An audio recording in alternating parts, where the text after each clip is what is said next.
Okay. I think my kettle might be dying. It seems like it took forever for to get the water boiling there.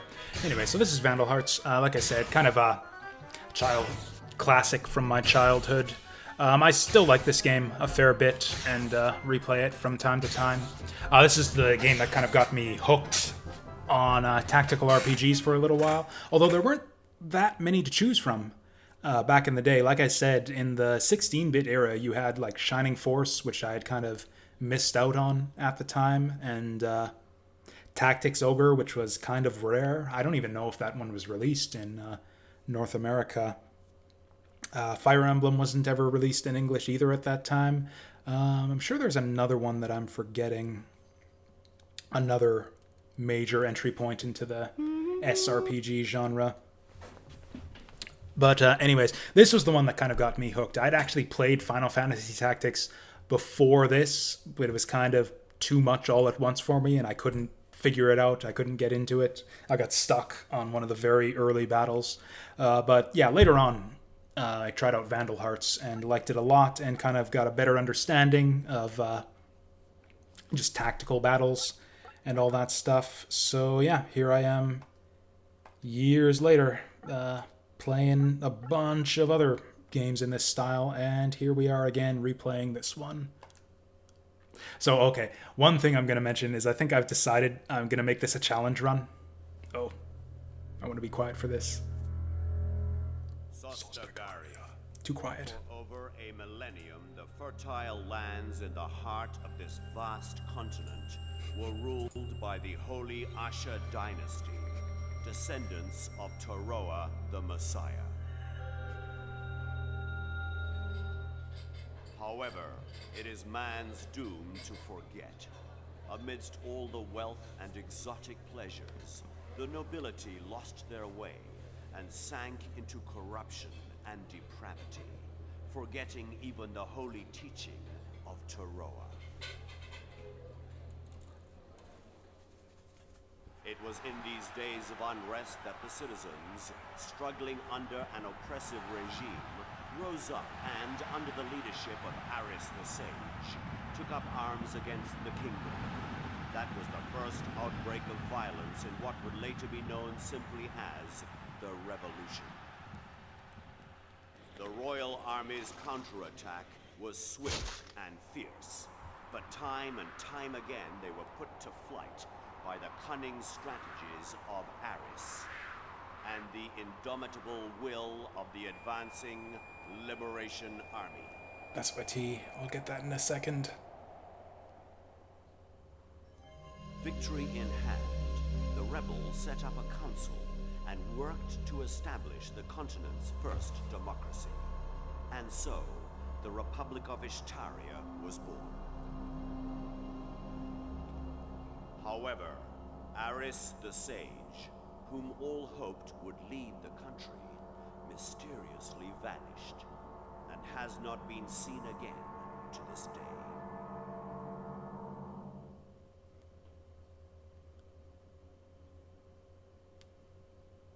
Now, 15 years later, the shadow of war once again threatens Ishtaria. Oh, got a little echo on the end there.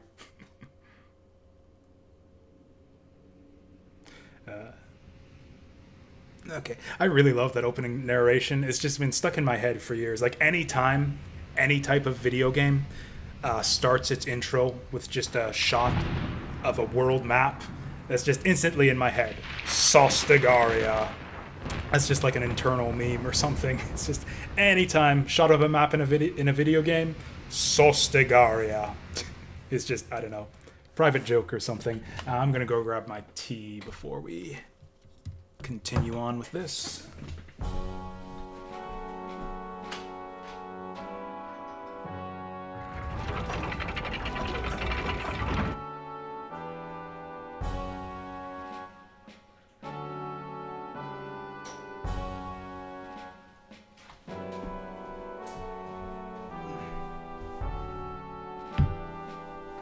I was a little bit careless when I spooned that in there. This is going to be some strong stuff.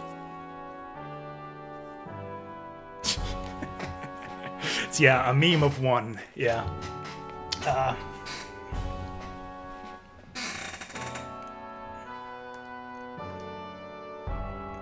Man, I had a train of thought there, and then I ruined it when I got up for tea.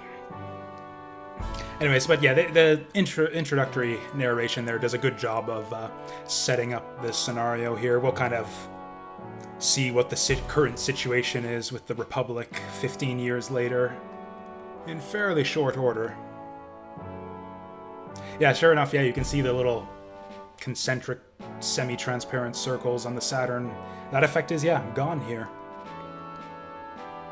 Replaced by this tiny blinking light.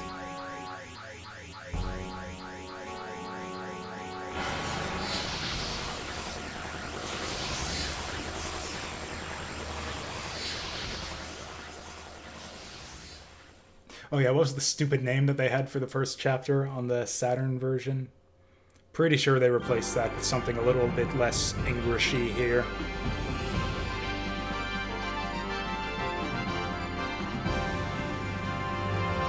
A premonition of war. Yeah, I wish I could remember. There was some really weird English in the Japanese version when it came to the chapter titles. We just saw it like 10 minutes ago, and I already forget it. And I guess, yeah, this will be stuff that those of you who were here with us when I showed off the little bit of the Saturn version, you've seen this already, but now you get to see it in English.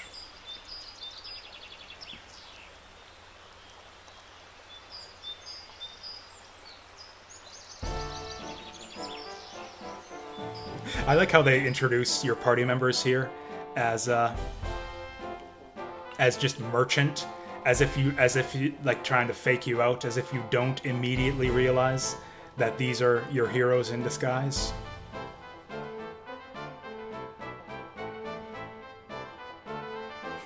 Oh yeah, in terms of just the villainy going on, that's kind of the thing I like about the Shining Force 3 plot, is there was some shades of gray there. Like there was sort of good and evil on all sides of that game. This game, things are kind of a bit more black and white, I think, in terms of the good and the evil, the noble and the immoral. Actually, it's kind of just, I don't know, we'll see how things develop as the game goes forward. It's kind of just evil all around, actually.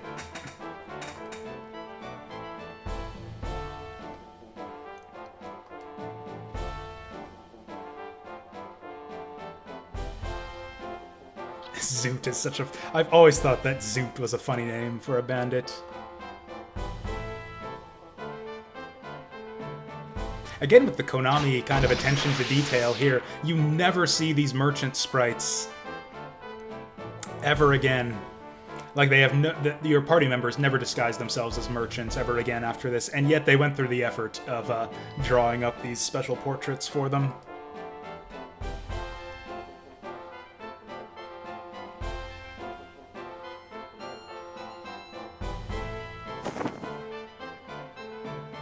Oh, and actually, Maze Whale, if you liked the Rainbloods from Shining Force 3, we've got some special forces a few battles from now that I think will appeal to you. Yeah, this game, actually, the one thing I think that sticks with me in Vandal Hearts is the game has a great cast of villains, I think. Again, they're all kind of working against each other, all with their own separate motivations and whatnot. And yeah, they're all super evil. It's like Hell, Dolph, just all of them. And of course our buddy Kane with the Crimson Guard, who we'll be meeting a few battles from now, I think. Yeah, Zoot here is just like a freaking Saturday morning cartoon villain for the time being. They kind of built him up. He has his own portrait and everything. But he's not really a character. Like, I think you don't see Zoot again until way later in the game. And even then, he's not really a force in the plot or anything. He's just a generic boss. So anyways, we kind of saw what was going on with this fight already. I think we'll do it kind of backwards this time around.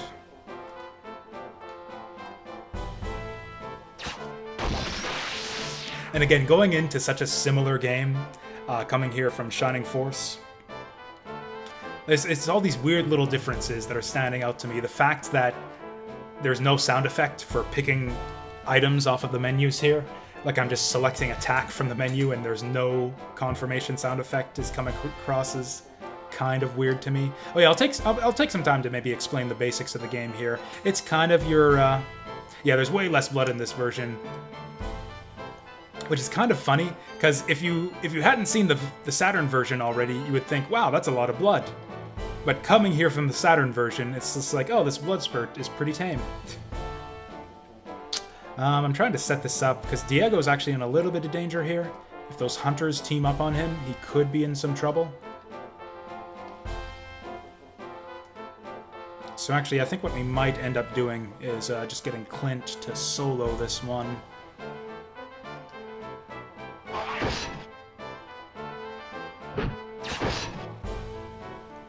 What would have even been smarter there? So yeah, first of all, yeah, the enemies get a free counterattack if they survive the hit. So you can kind of screw yourself over just by attacking the enemies in this game. Just like in Shining Force, you've got a land effect. It's kind of a staple of this genre.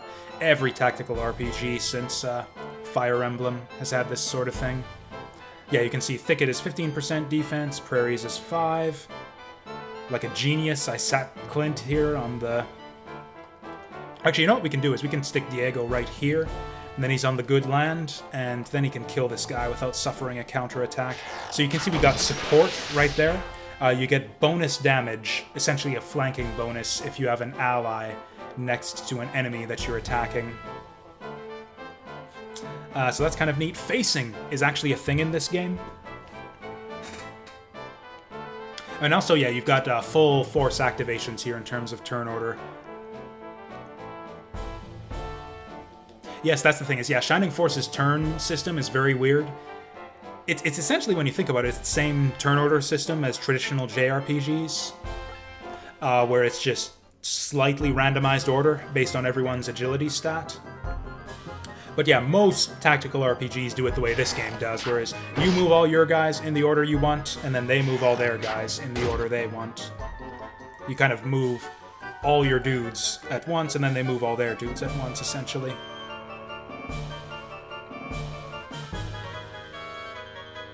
There was another big difference that oh yeah, facing and elevation are a factor in your damage here as well. If you are on the high ground, you do bonus damage, and if you are on the sides or in the back, you do bonus damage. And it's also a larger chance to hit when you attack from the side or the front, or from the side or the back, rather.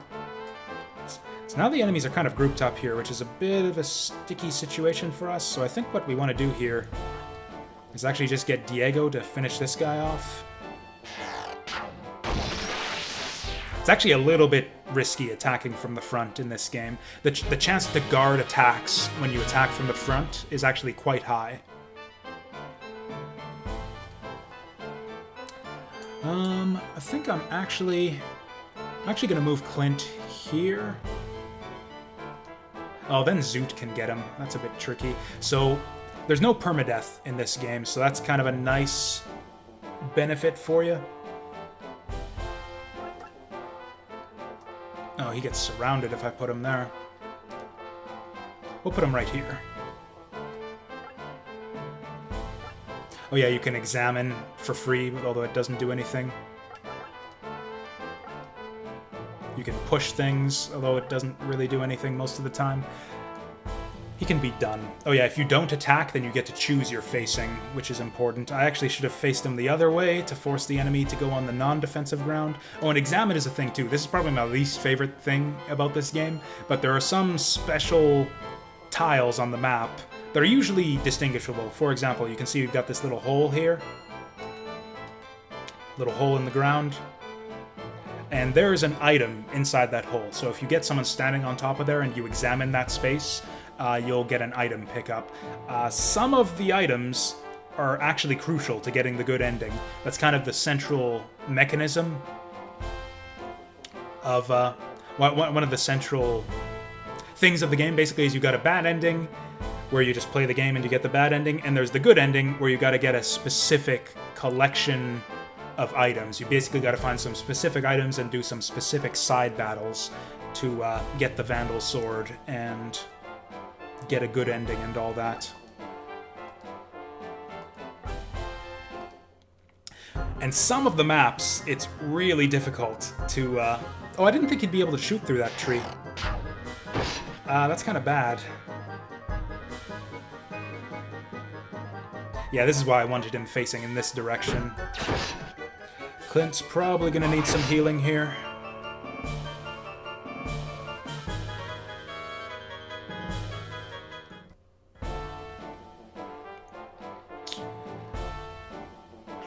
Yeah, that's the thing, is because you get automatic counterattacks in this game, you can get someone to just dash past the enemy lines and go for the goodies on the special map tiles, but you might end up just killing all the enemies with your counterattacks, so it's kind of tough sometimes. There's one map in particular where it's really obnoxious to try and get the item you need.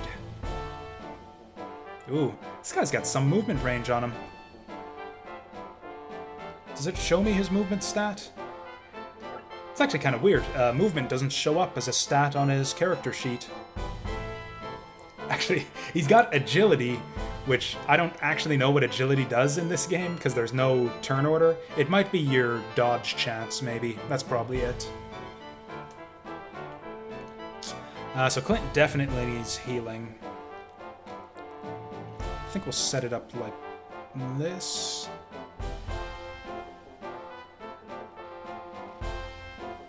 He might be able to one-shot this guy. Yeah! Our main objective here is to keep the leveling nice and even, so Ash starts at level 5.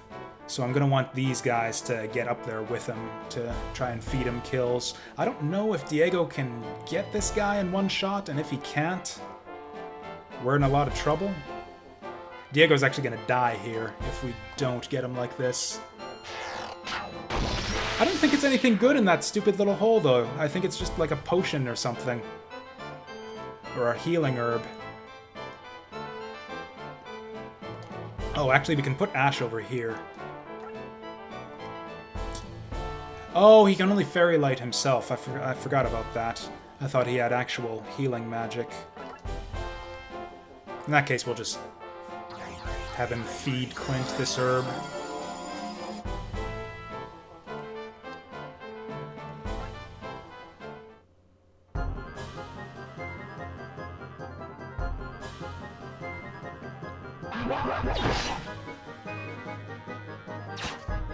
Oh yeah, one thing you can do here on this first fight, which I might end up doing, you can actually farm, or you can actually milk this guy for some XP because he has a healing spell, and he actually has a few charges of it too, so you can just keep on hitting him one shot at a time and just wait for him to use up all of his MP. And I think we might end up doing that just for fun. Because it's fun to milk bosses for XP. Is Clint gonna kill him with this? We'll let fate decide. Okay, he's good. Because I wasn't sure if he was gonna try to heal himself with only that amount of damage, but here we go. And then not only that, but because we're extending the battle a little bit, Ash gets a chance to get some extra XP by healing himself. Unlike with Shining Force, it's not quite as critical to get the last hit to get XP for your guys. The amount of experience that you get isn't based on the amount of damage that you deal.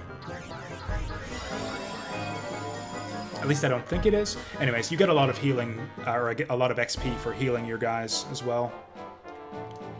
I guess we'll just drag this out a little bit and get the item while we're here. Is there any other special game mechanics in this game? That's pretty much it. It's essentially kind of just your bog standard tactical battle story, to borrow a phrase from the Shining Force commercial. But that's kind of what's good at it. This is an excellent entry point into the whole strategy RPG genre, which is kind of what I like about it. It also has an interesting story. It's reasonably challenging. Oh, that was the other thing. I started to talk about that, but I didn't get done. So this is going to end up being a challenge run, I think. Oh, it's a sword, actually. That's going to save us a bit of money. Oh, you can actually resume your movement after examining as well. I'd forgotten about that. So you've got a promotion system in this game, but it's actually a branching promotion system, similar to I think Fire Emblem had one that works that way, where you actually get to choose what class your characters promote into. So Ash only has one progression path, but all the other characters have two branches that they can go off into with their promotions. And they're actually pretty drastically different. In my opinion, pretty much every character has an optimal... Or it's basically every promotion branch has one good choice and one bad choice, in my opinion. So I think that swordsmen are just strictly better than guardsmen. I think that archers are just strictly better than hawk knights. Is there another thing on this map? I think that's it for this first map. This looks like something, but it's just terrain. Oh, you know what? There is something on this one, too. Do I want that? I think I do. I think we're going to stretch this out a little bit. Although Clint's not really able to heal himself. Oh, here's what we do. We can keep him weakened with Diego here. Oh, except Diego hasn't... Huh. We'll get Clint over here. If he goes for Ash, he might just kill himself off the counterattack damage. We'll see what happens. So you aren't... It's just kind of a pride thing where I don't like to let characters die in this game. So the penalty for having your characters die in Vandal Hearts is basically you just lose a bit of money at the end of the battle. You get a bunch of bonus money for all the enemies that you killed on the map, and then you lose some money for every character that you let die. So you don't have to go to the church and revive them or anything, it's just a small penalty. He's gonna spend his next turn healing himself, so let's heal Clint. Oops. Well, that's not great.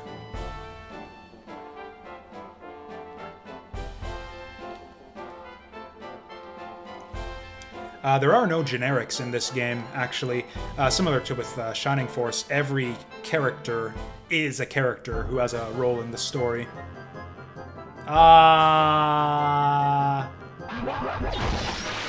Boo.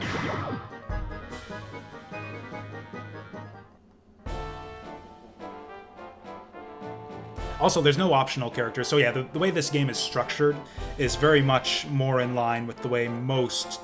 Oh, he doesn't have enough MP for another self-heal, does he? Yeah, he can only do that once. So he's gonna kill himself on Ash's counterattack before I can grab that item.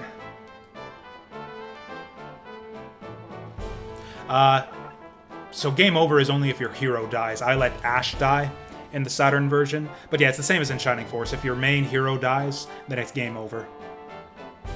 Everyone else is expendable, you just lose a little bit of money, and then they auto-revive after the battle. Unlike with Shining Force, this is more like a traditional tactical RPG, where it's just one scenario to the next. There's no replaying maps, there's no overworld or anything to explore. There's not even any towns, really. It's all menu-based between battles. But yeah, you'll see how all that works in just a moment here. Yeah, so we lose. So apparently Clint is worth like 7/10 of a bandit kill, so there we are. Got a little bit less money to work with now as a result of that, but on the other hand, we picked up our sword, so we have to spend a little bit less money to upgrade our equipment. Oh yeah, I was going on about the challenge, so... I'll talk a bit more about the balance between the promotion paths later on, once we actually get the option to promote. I'll explain the classes a bit more. But basically, in my opinion, some promotions are way better than others, and so to challenge myself on this run, we're going to pick the bad promotions all around. We're going through with all guardsmen, all hawk knights, and all monks is going to be the run that we're doing this time.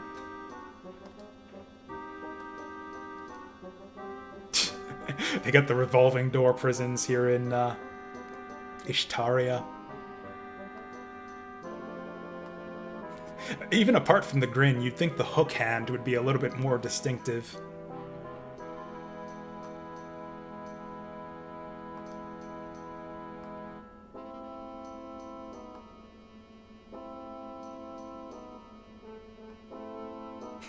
Staves and stones will break. I remember this game having a pretty good English translated English script. I wonder if it's localized by the same guy who did the other Konami games at the time, Metal Gear and Suikoden and all those. Symphony of the Night, for that matter.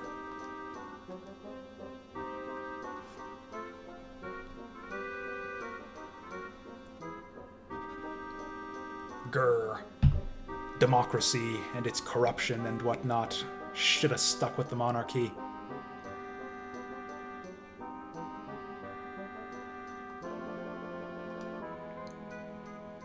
So yeah, these guys are basically like medieval knight cops, essentially. They're with the law enforcement faction of the Republic. So yeah, it's all menu-based. There's no like moving your character over the overworld. You move by selecting the place you're moving to from the menu. Check your character's status. You've only got a few equipment slots here. Every character can only hold 2 items in this game, so in that way it's a little bit more restrictive than even Shining Force. Although, unlike the Genesis Shining Force games, you don't have to use up inventory slots to hold your equipment. And for that matter, you actually have armor slots as well.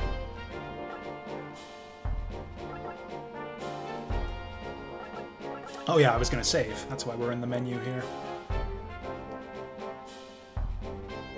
Can you really only hold 3 Vandal Hearts saves on a memory card? I didn't think this game was that memory hungry.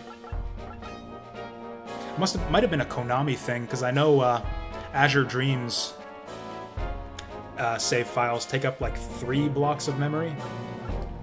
Oh yeah, that's right, I want to transfer that sword over to someone too.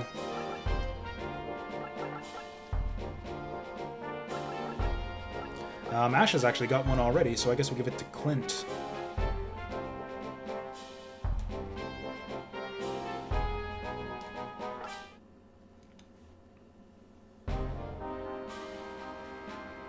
I mean, he says that, but obviously we're going to the bar. Obviously we go to the bar after... Ah, frickin' Ash. What a square. We can go to the dojo there. So this is where you go to promote your characters, but I think you need to be like level 10 to do it. Same as Shining Force. Oh yeah, this is also the tutorial man as well, I guess. Weirdly enough, even though we've got kind of this sort of medieval European setting here, the religion is like based on... Seems, at least just based on the visuals and the look of the monks and stuff, seems to be based on like the Asian religions like Buddhism and Shintoism and all that.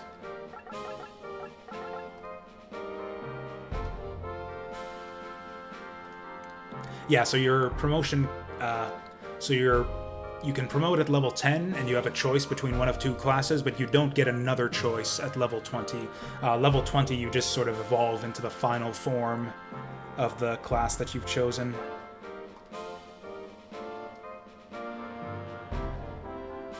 Yeah, so the classes we're going to be using on this playthrough are Armor, Airman, and Monk. He says that, but really I think you're better off ignoring all of those classes that I just listed off. Or I think you want 1 Hawk Knight, just for the movement, to be able to collect your items off of the squares you need to get to. So you do 1 Hawk Knight for collecting items, and other than that, you go all archers is the optimal party, in my opinion. But I'll get into the details of that once we actually get the... And yeah, we got the weapon triangle as well. Again, staple of the genre. There's no cavalry or lances in this game. Instead, the trifecta is what he says here: sword beats bow, bow beats air, air beats sword. Magic beats armor.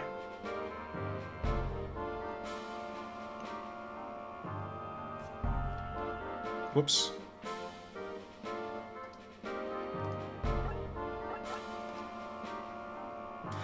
Yeah, it's not exactly a legion of bowmen. You actually do end up with kind of a balance of options in the end. I think you end up with like something like 4 potential archers, 4 potential swordsmen, and then 4 mages that are divided between black mages and priests. So this is where he kind of gives you the hint at how to get the good ending. You need to undergo the 6 trials, and you need to find the hidden keys to unlock each of those trials. The requirements for some of them are very obtuse. I think it's very unlikely that you're going to be able to get the good ending your first time through this game without a walkthrough or without spoiling yourself.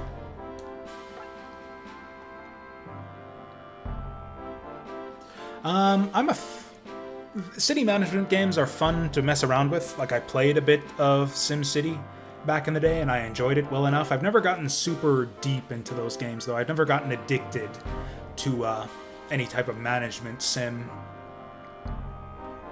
So I've never really delved too deeply into any of them. Let's just do the security forces.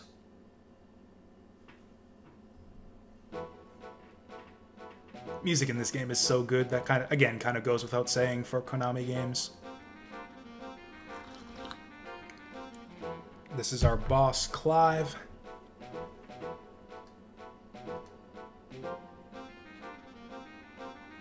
Oh, I think I've seen Frostpunk. That's like a post-apocalyptic type thing.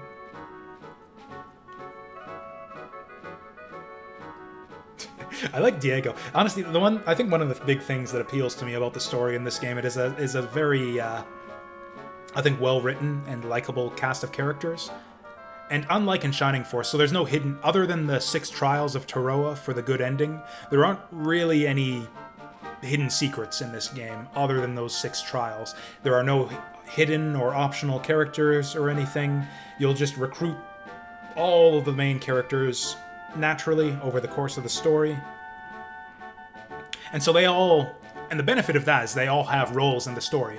Like, Diego doesn't fade into the background later on, or get sitting on the bench or anything. All of your characters are constantly involved in what's going on, give or take a few kind of filler characters who don't have much to do in the story. But Diego is one of my favorite characters. I really enjoy just his cynicism about democracy and parliament and all that.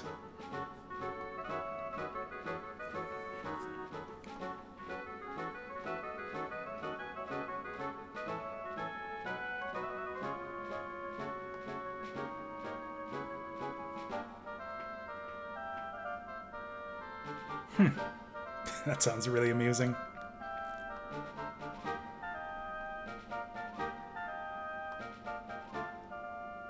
Oh, now we get to go to the tavern.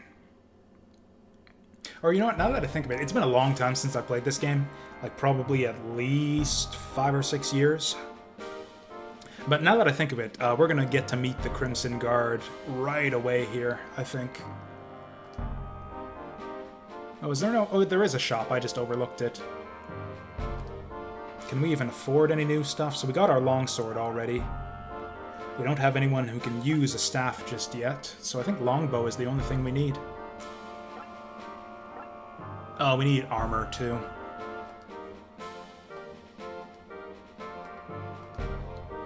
In general, I don't think money's a super big factor in this game. You generally get enough from each battle to upgrade all of your dudes. He's got light helm and leather. Oh, we want the pleather, obviously. Pleather for everyone. The pleather suits him well.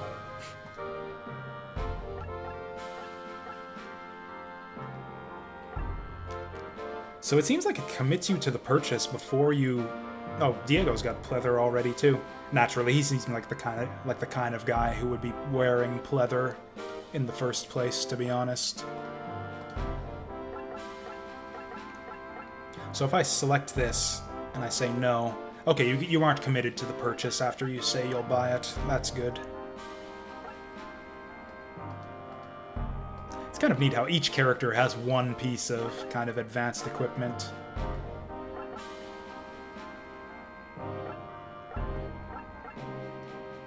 Oops. Oh, that's right. That's what the headband is for. But yeah, with only 3 characters to equip right now, so these guys should have the same stuff. Yep, everything's good. I think I'll get another herb for Ash. Oh yeah, I can sell my short sword too. We don't have any healing magic yet, so I think I do want some herbs for the party.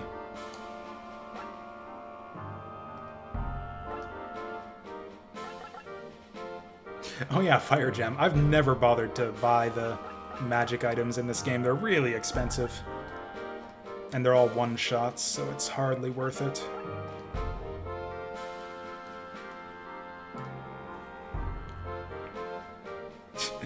Yeah, that sounds like a good time. I'm pretty sure I saw some of the channels I follow on YouTube play Frostpunk back when it first came out. I think, what's his name? I think I saw a bit of Quill18's playthrough of that game. Because, yeah, all of this is sounding kind of familiar to me as you rattle it off.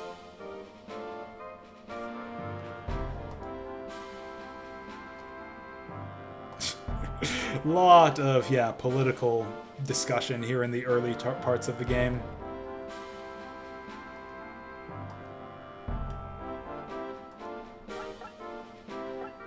Honestly, because the characters in this game live in a democracy, when I'm talking about medieval politics, it's almost more like modern politics, to be honest.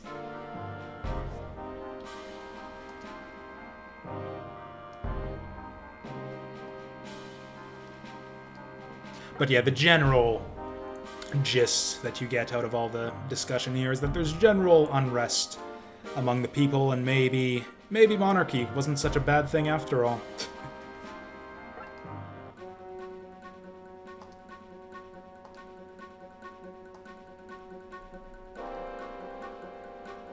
Oh, should I be reading this? I don't think so. There's too much text in this game for me to... I would wear out my voice if I tried to read all of this.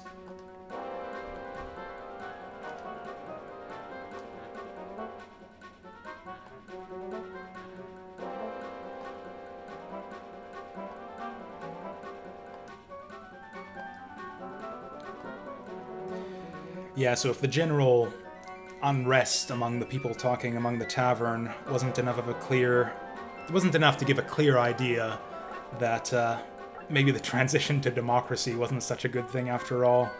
Yeah, we've got these guys.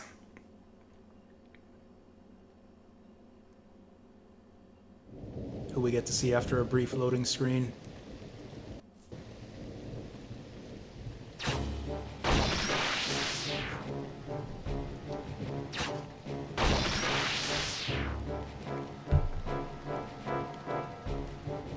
Surrender to death! I think I actually commented when the Rainbloods first appeared in Shining Force 3 that they were very reminiscent of the designs of the Crimson Guard from Vandal Hearts. I'm reasonably sure that Vandal Hearts predates Shining Force by at least a year or two, so,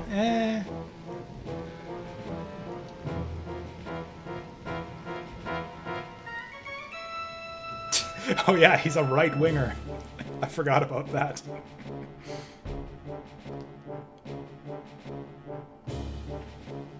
Yeah, so essentially, they're kind of a rival faction to the, yeah, we're the security forces, they're the special forces, essentially.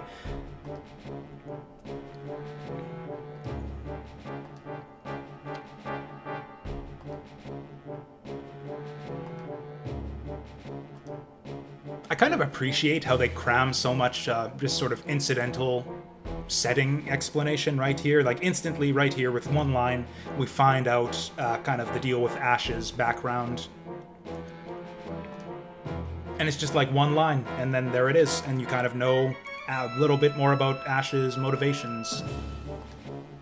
Games in this time period in particular were very economical, I think, very efficient about getting their information across, about establishing the characters and the setting and all of that.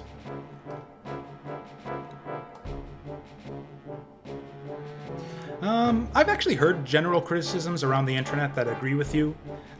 Generally, people don't like the looks of the portraits in this game.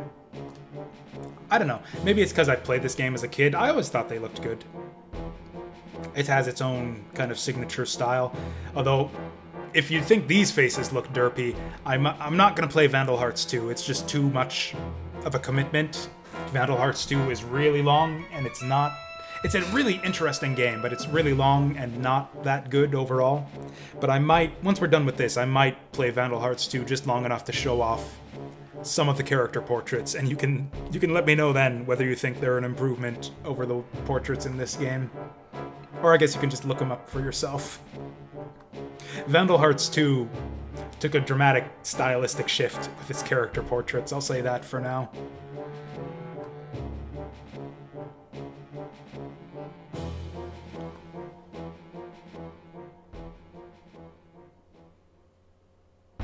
I don't know, like, you can get kind of a sense of what the character designers were going for with just the way the characters look. It's just that the proportions seem a bit off with some characters. I think it's the angle on Ash's face that you're kind of noticing here. I have a pretty poor sense of aesthetics in general, but I find it pretty easy to look past that sort of thing. But yeah, like I can see what you mean, how like the shape of his face isn't quite right for the angle they're going for, just the placement of the eyes and whatnot. His nose isn't really that much bigger than any, or I guess compared to the rest of his face. Also, there's that weird dot on his ear. Is that supposed to be an earring, or is that just lighting? I like to think that he's just got like a single 1 pixel sized white earring in his ear.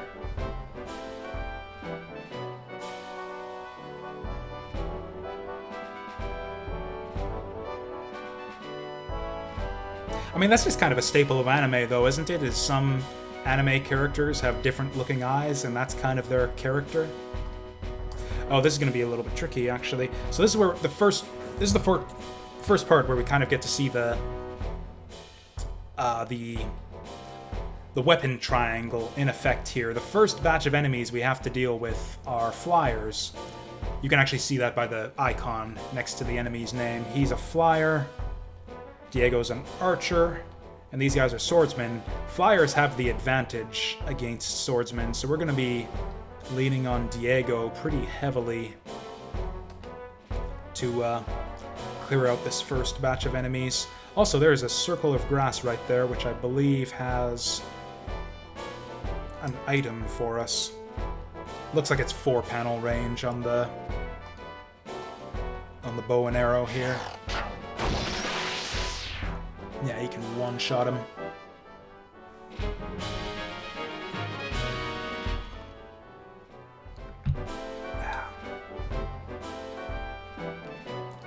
Weirdly enough, I think I'm actually going to charge Ash forward. So we lose the game if he dies, but he's a little bit more defensible, and he also has his own healing spell that he can use a couple times. They give you the elbow, but it's a little bit too late.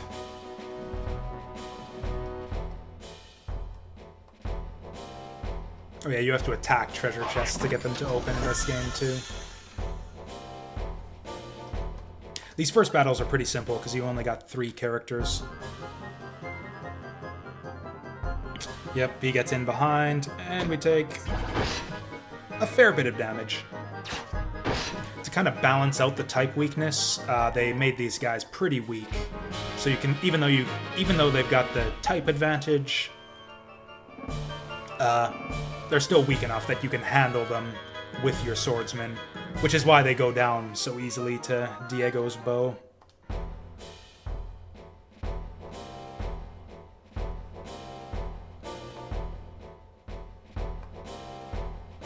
This is actually kind of... The way they describe this, I don't know if it's...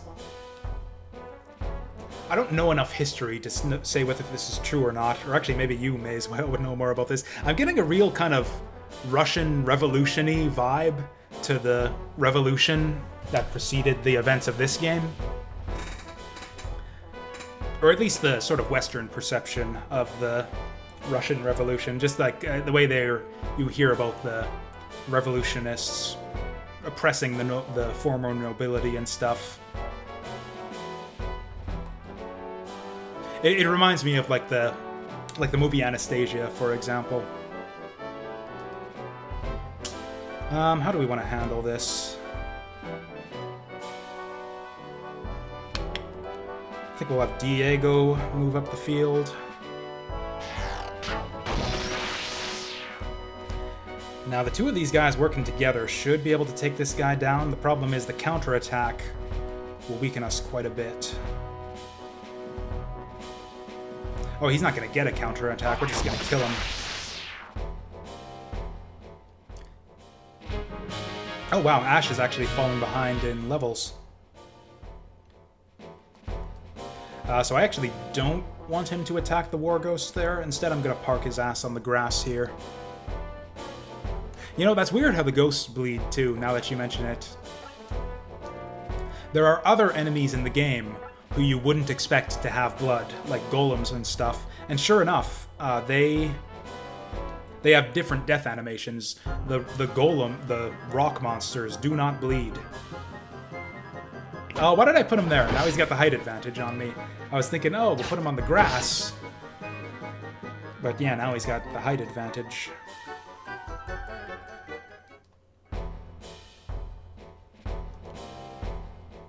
There's our tutorial on the examine function. Or actually everyone's pretty much at parity with their levels. Yep, you get bonus damage for elevation and bonus damage for attacking from behind. Clint's not going to be able to get into position to do anything useful here.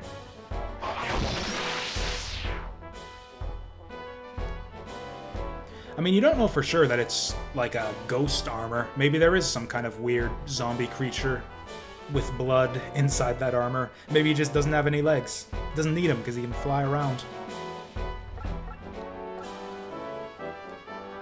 How many charges of this fairy light do I have anyways? Looks like 2. I really like the spell effects in this game. Just the sound effects, the... like the overlays on the sprites, just the sparklies and everything. It's a great looking, great sounding game. Konami was kind of at the top of their game when it comes to just general video game aesthetics, I think, during the PS1 era.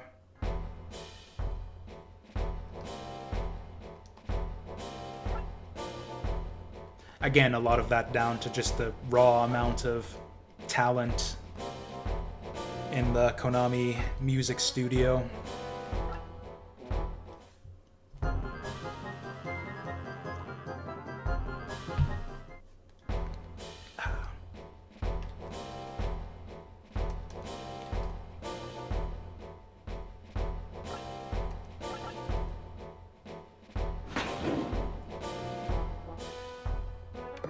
Ooh, there's a thing over there.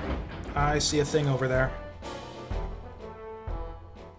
Oh, that's right. I keep forgetting that it doesn't end his turn to examine stuff. I think I'm gonna have Clint go over there and check that out.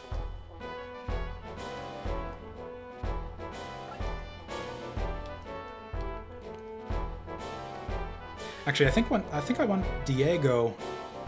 I don't know. It's a tough trade-off. If the archers go for Diego, then they get counter-attacked. But if they go for Ash, he's super resistant to arrows. Especially from the front. There's a good chance they'll just miss.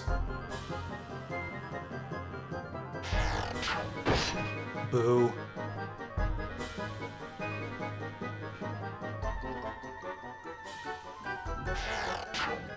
Oh, so it looks like that treasure chest across the bridge is going to be a huge pain in the ass to get to.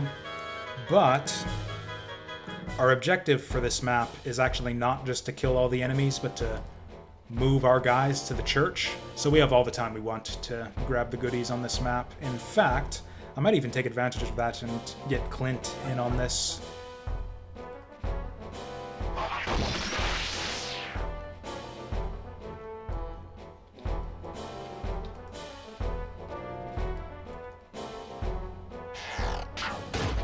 So we're going to spend some extra turns moving people across the map for items and such.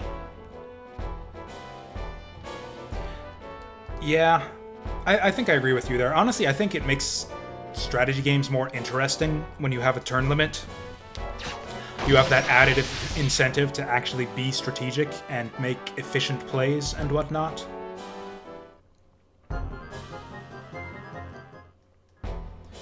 Whereas, yeah, in games like this, you can kind of take your time and turtle up and spam healing and whatnot. In fact, speaking of which, since we get XP for healing, I might as well have Ash top himself up here. I know that's kind of a less common opinion. I know one of people's least favorite things about a lot of strategy games is whenever there's a turn limit imposed, but I actually prefer it. Honestly, I think the best way to do it is to give rewards for efficiently clearing the map. Like, Valkyria Chronicles was really good about that, where you can take your time for most of the maps, but you get a big XP bonus if you get that A rank by clearing the map quickly.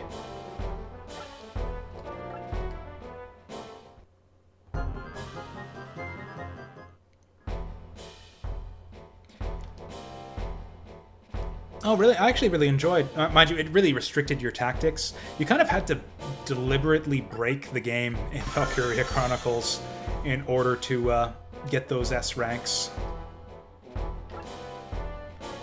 Just because, yeah, the way the game is kind of broken is you can just jack up the accuracy on your scouts and then just have them sweep across the map, killing everything in their path, and just capture the points one by one. Just beeline for your objective and just have the scout take it in 2 turns. And it kind of ruins the game if you play it that way.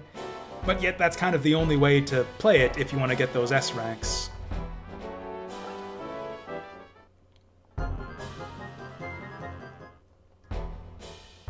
But yeah, the best way I think to play Valkyria Chronicles is to find kind of a reasonable compromise.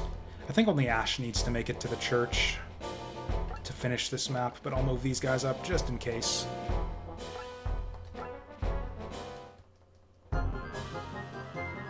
Honestly, I still, as much as I like the game, I still haven't played hardly any of the DLC in Valkyria Chronicles. I played Behind Her Blue Flame, the Syl, whatever her name was, the blue-haired lady DLC, on stream like several years ago, but I haven't tried out all the other DLC. And I own it all on PC, I just haven't taken the time to play it. Oh, it looks like we do have to move everyone up here.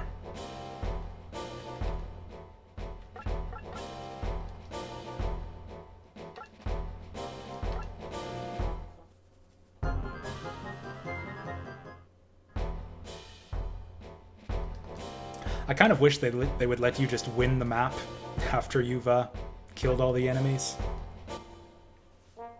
But it's not a big deal.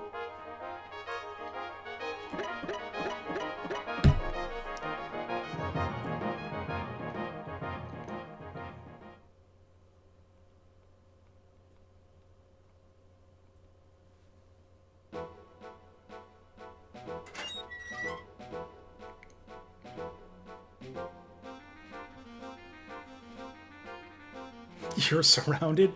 They outnumber us like 5-3. Or I guess they're also surrounded by those Crimson Guard jerkholes.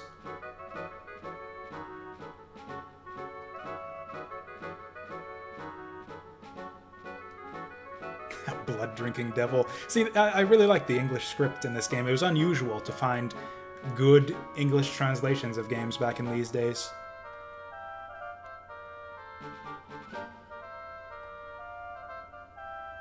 I think that was just the style. Because, you know, Final Fantasy Tactics had the style where nobody has any noses. That's just a noseless universe in the world of Final Fantasy Tactics. So then, you know, they're thinking of, we need a tactical RPG to compete with Final Fantasy Tactics. What's the one thing we could put in our game that Final Fantasy Tactics doesn't have? Noses, and lots of them. Big noses, and that's what they did. I actually think this game might have come out before Final Fantasy Tactics. I'm not sure about that.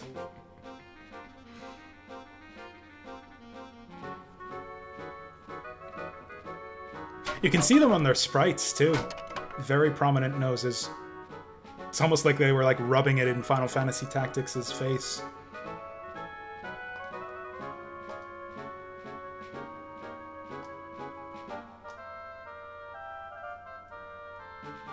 I don't know, we haven't seen any girls yet. We'll see what the level of nose fetishism is in this game once we... You know, once this sausage party comes to an end. I think the first female character we run into is Elena, who is the map after this one, I think.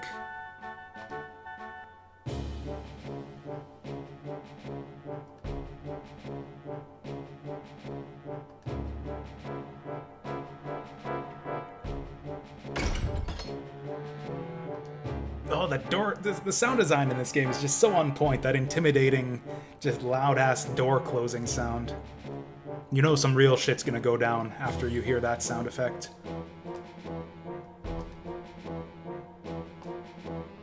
See, this is kind of good character development here, too. You can see him kind of leveraging Ash's kind of weakness here. His shame over his treacherous father, kind of letting Kane just sort of walk all over him and do as he pleases. Like, you obviously know what... Why does he have to phrase it that way? Do as you like. It's like, phrasing there, Ash, come on.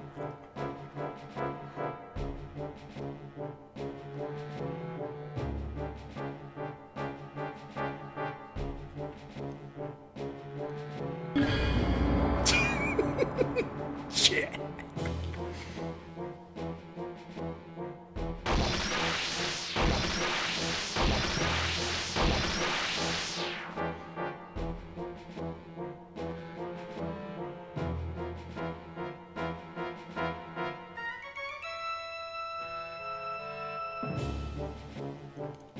So the sprite work in this game, to be honest, isn't amazing. Like, not on the level of Konami's best work, stuff like Symphony of the Night.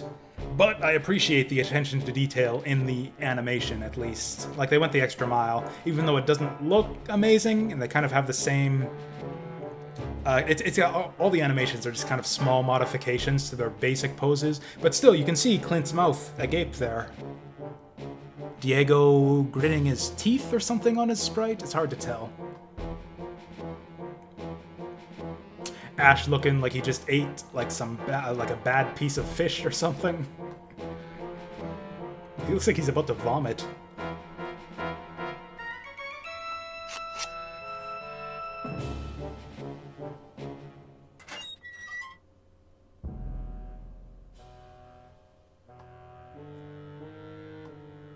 Got some weird... just something weird going on with Clive's hands there. He's got like double jointed elbows or something.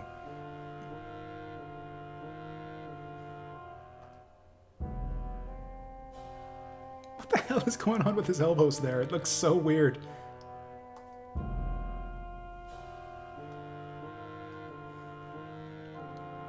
Oh yeah, I can't say that I've noticed that door sound effect anywhere else, but... I'd be surprised if they were using stock sound effects for this game, though, again, just because the sound design in general is so good.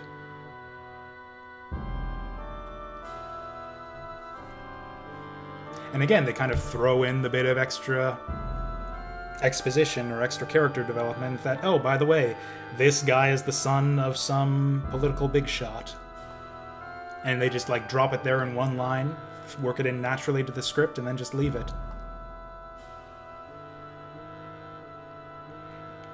You find in so many JRPGs, or just video games in general nowadays, everything, but particularly JRPGs, everything is belabored and over-explained. over-expository. Whereas back in the days where you actually had to worry about word count and cartridge space and whatnot, there was kind of a style of writing where they were very efficient about delivering their information, and I really miss that style of storytelling. This game in particular, I think, moves very quickly, I think, or at least as I remember, moves very quickly through the story. A lot of stuff happens in a relatively short amount of time.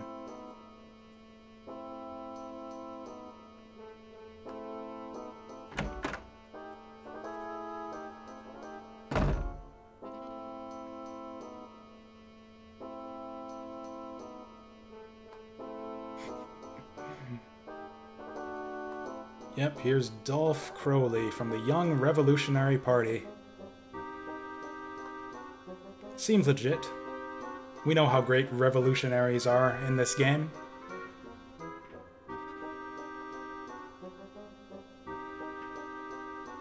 This guy seems on the up and up. You can tell by the evil smirk on his character sprite there.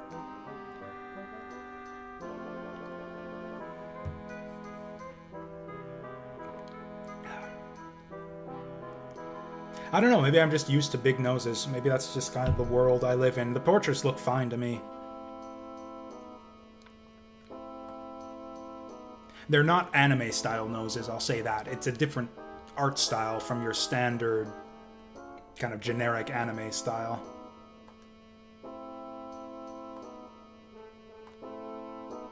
Yeah, see, this guy's on our side.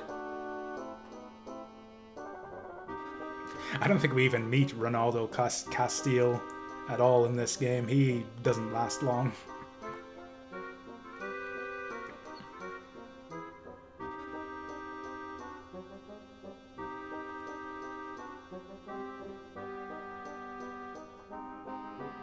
I think it's more just I have no sense of aesthetics in general. Or in terms of visual aesthetics, at least. Never been good at art, never been good at... it's just I like what I like. I guess that goes for voice acting too, since again, I unironically like the English voices in Symphony of the Night. And the PS1 Mega Man games too, for what it's worth.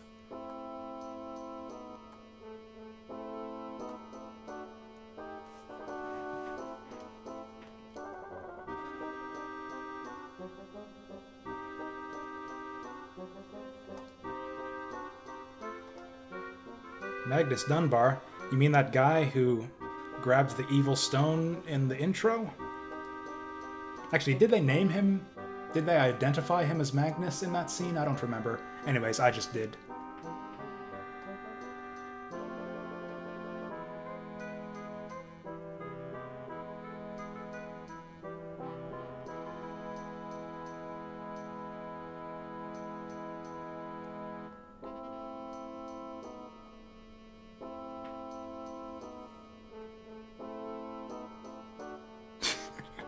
Also, I guess I haven't commented on it because it's a bit obvious. I just love how the villain...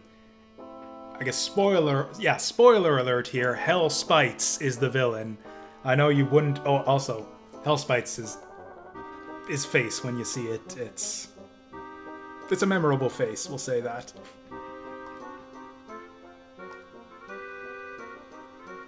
I like how Clive here is like kind of smart. He's like, I don't know about this Dolph guy. This might not be a good idea.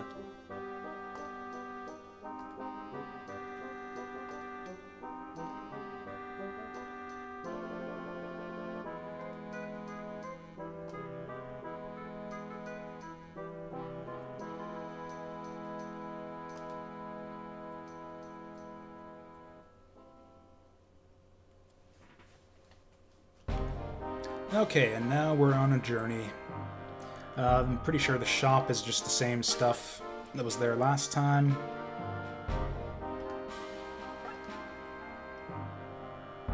So yeah, we can pretty much just go right on to the next battle.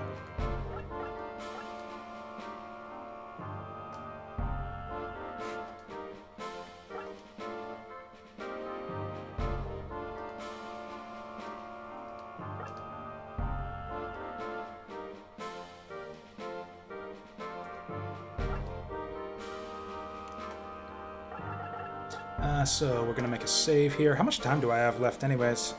Oh yeah, I've got like still an hour before I've got to get going, so we can... It's probably enough time to get through the next couple battles. The thing is, it's been so long, it's been a long time since I played this game, like I said, but a lot of sort of key highlights from certain battles kind of stand out in my mind. So like I told you guys, like, oh, in a couple battles we'll meet the Crimson Guard, because that's a memorable scene with those guys in the church. Turns out it was the next battle. Then I was just thinking in my head, we got at some point we got coming up the Golem fight, and it turns out that I think that's actually going to be our next battle. Then there's the battle on the bridge is a memorable fight. That's the next battle after that. I think I remember pretty much every fight in this game. Similar to the later scenarios of Shining Force 3, this game's pretty heavy on the kind of slightly gimmicky battles. Or I won't say that. We'll say memorable set pieces when it comes to its battles. I think the map design and just the designs of the battles in general in this game are really solid.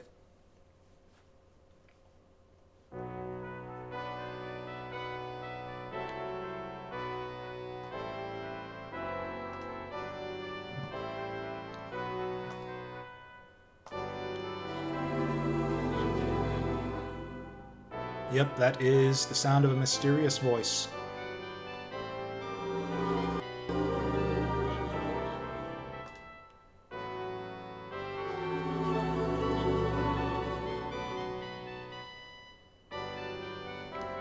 Oh yeah, so here was where we got kind of a new game mechanic that hasn't been a factor in the previous maps. Is you can push stuff on some of the maps sometimes. I think maybe you can push enemies as well. Although I don't think... Yeah, this is the map from the demo, yeah. Where they just basically replace the positions of all the enemies with positions of random characters and other enemies in the game. But yeah, in the actual game, it's all golems. So these are shield guys. These are the defender class, which is, yeah, one of the weaker classes in the game, in my opinion. Although... so the thing with defenders is they have, naturally, really high physical defense, but they're insanely weak to magic. Like, defenders get basically one-shotted by a lot of the more powerful magic spells later in the game, which is a problem for your party members. Oof. Also, yeah, they got a high chance to defend from the front.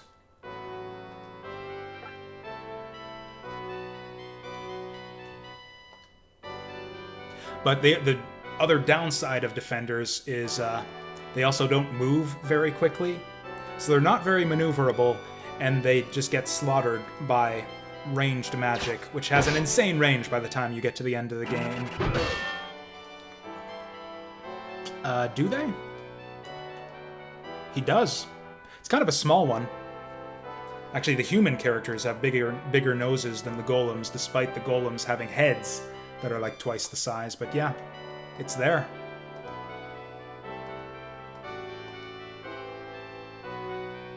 They got a massive overbite, too. Although, I don't know, do they actually have mouths, or is it just a rock? It kind of looks like he has a mouth. Oh, not quite! Frickin' Diego, why did you have to miss? So this is going to be a tricky round. I hope this guy... Oh, dear, Clint's in a bit of trouble. Oh yeah, I forgot that you could change the zoom from the menu. Probably want distant? That's maybe a little bit too distant. Honestly, I think default is the best. Oh yeah, you got a mid-battle save here too. I think it's a suspend save, but I could be wrong about that.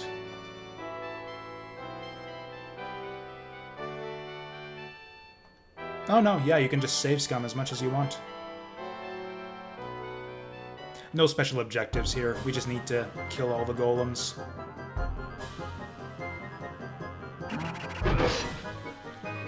Okay, so that's interesting. They aren't going to focus their fire on the one guy they can get to. He actually prefers back attacks if he can get them. So even though Clint's kind of vulnerable here, and he could have gotten double-teamed, he went for Ash there because he preferred the back attack. This is actually kind of a tough fight because you don't have a lot of sources of healing to you. And since the golems have so much HP, they get a lot of counterattacks. And anyways, like I said, the weakness of defenders is magic attacks. And we don't have any magic attacks right now, so these guys are not that easy to deal with.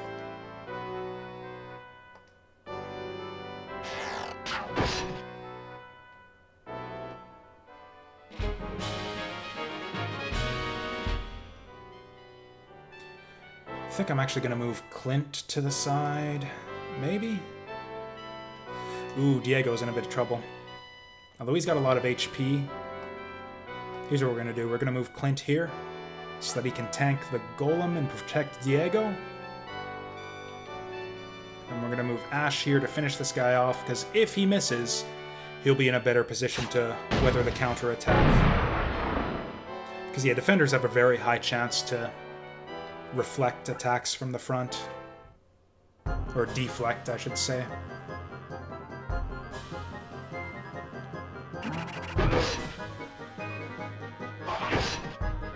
So what this does for Clint is I was going to heal Clint anyways. So this gets us slightly more efficient healing when we do pop that herb.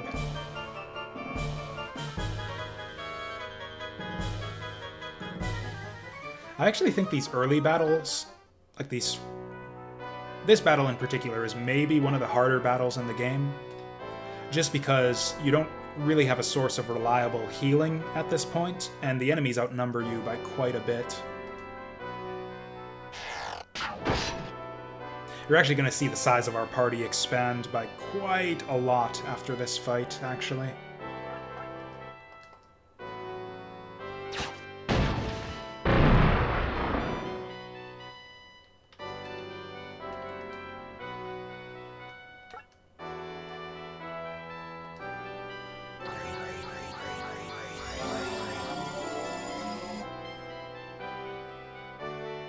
Hey there, Tipperith. Yeah, that's right. It's kind of, yeah, a precarious situation. On the one hand, Ash is your best tank in the early game. Not only does he have better stats, but he's got that self-healing that he has multiple charges of. But if you let him tank too much damage, he just dies and you lose. But yeah, Clint is actually probably your most vulnerable party member in the early game, just because he's a melee guy, and he can't heal himself reliably, and he has less defense than Ash. You know, this is kind of dumb, but I think the smart thing to do here is to just sit back and let them come to us. Then we got the elevation advantage, and we can triple team them. So as slow as it is, I mean, there's no turn limit, so we might as well.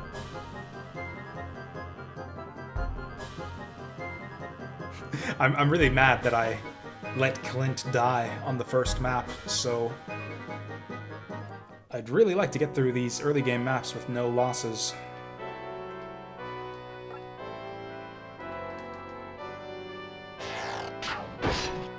There's no sense moving out here. Yeah, let's do it.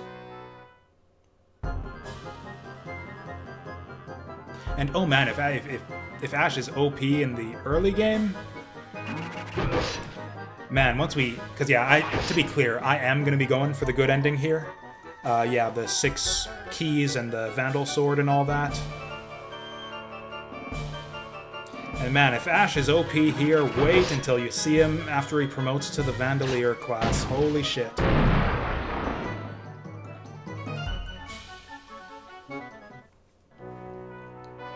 That's actually kind of the one downside of going for the good ending, is that to do that, you have to promote Ash to Vandalier, and it kind of breaks the game and takes away all of the challenge from the last few fights. Oh shit, that was more damage than I was expecting. How are we for level balance here? Actually, Ash is probably good to heal himself right now.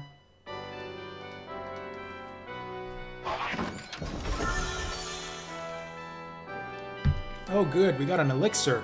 I think that actually just heals poison or something.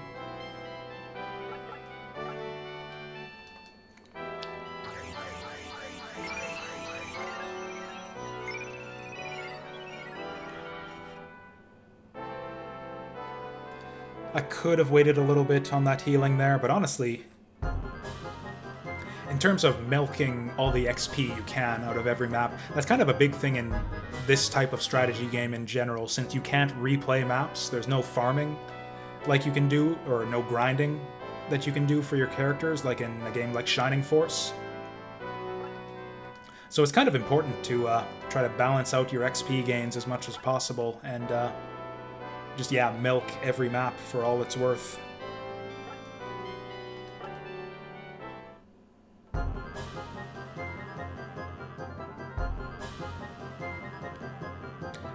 We can pretty much outrun that guy. He might even be the last guy that we fight on this map.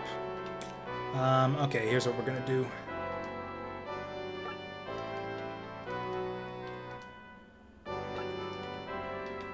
Oh, right, I forgot about this thing. We need to examine this.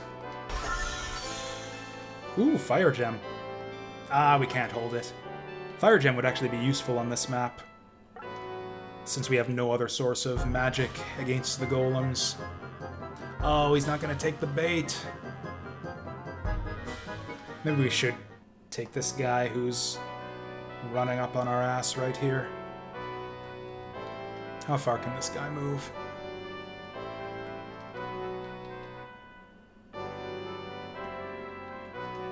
Yeah, he can get right up there.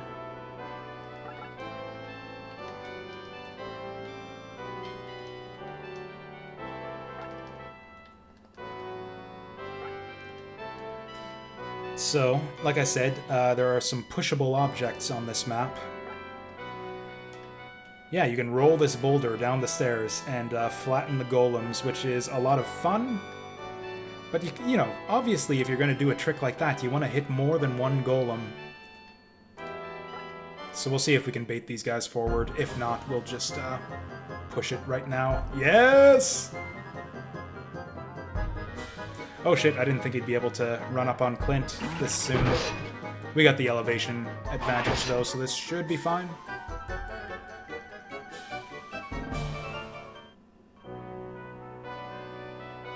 This is... I don't think this is gonna kill him though.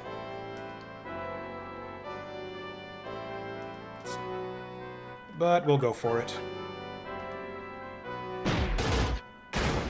Doesn't even show you how much damage it does. Oh, do I still get an attack after that too? That's amazing. Looks like it took out about half of their health.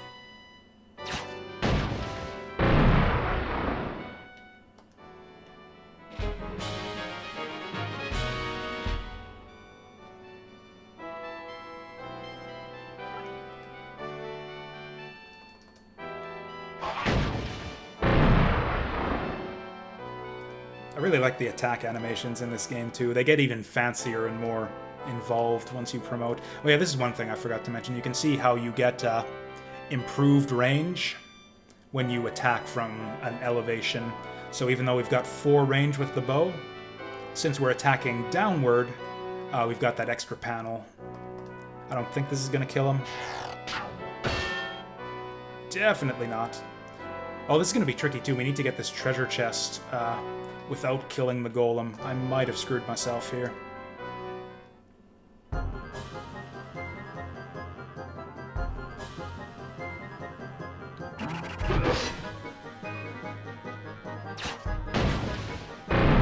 The thing we might end up doing is actually having Diego take point here, because he's the only one with attacks weak enough that we won't end up killing the golem.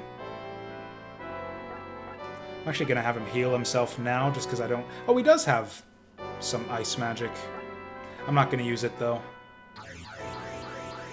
We actually want to avoid killing this guy until we can get that treasure chest up there. I think it's just some garbage, like an herb or an elixir or something like that.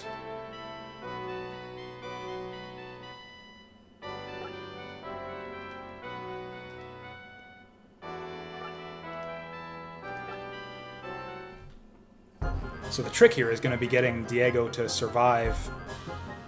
Oh, okay. That's good. Spread the damage. Oh, no, that's not good. He's going to get the counterattack. Oh, he's going to die. The golem's gonna fucking die before we can get the box. That's sad. This would actually take multiple turns anyways. So I think what you gotta do here is you gotta push the box here, then here.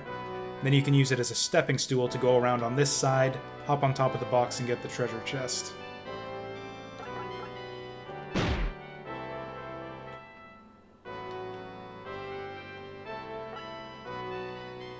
Actually, we could double team this, except he doesn't quite have the range.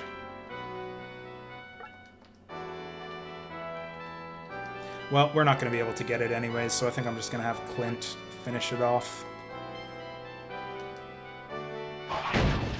Yeah, there's no way that Golem wasn't just going to kill himself with the counterattack anyways. That's fine. I'm pretty sure it was nothing good in that box. Or maybe a staff for one of our mages we're about to get.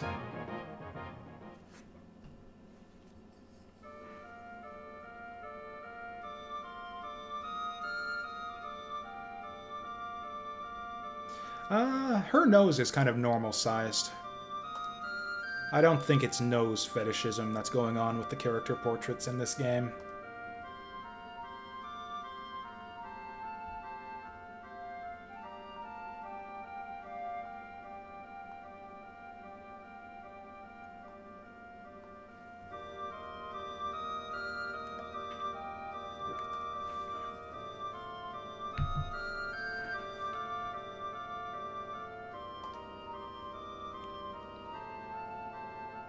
Oh, is that true? I actually forgot that little detail about the story here.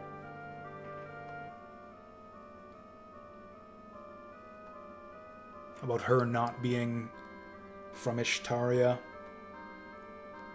I think we, Ash and her have a little heart-to-heart after the next battle, so maybe that'll come out then.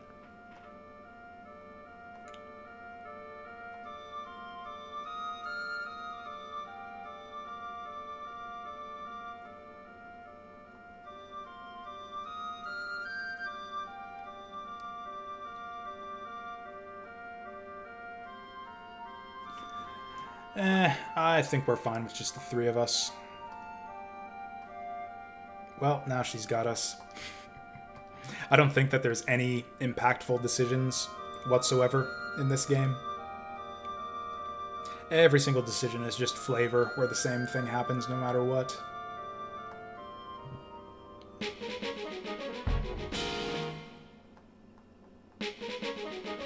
Cool. The size of the Vandal force has nearly doubled. We got a little girl and an old man with us now.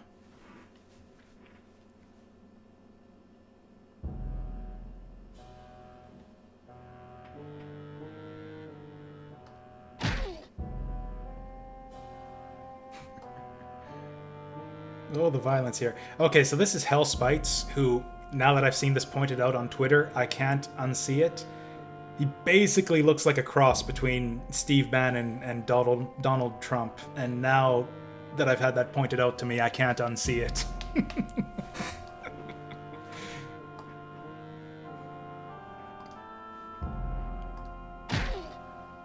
That might even be a good description of, like, his personality, too.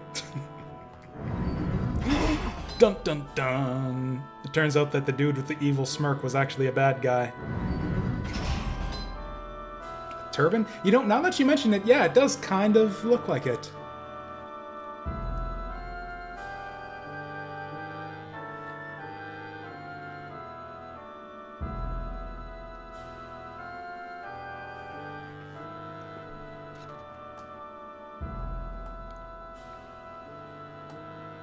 And as if the evil smirk and the fact that he's palling around with a guy named Hell Spites wasn't clear enough, Kane just out and says that Dolph is evil.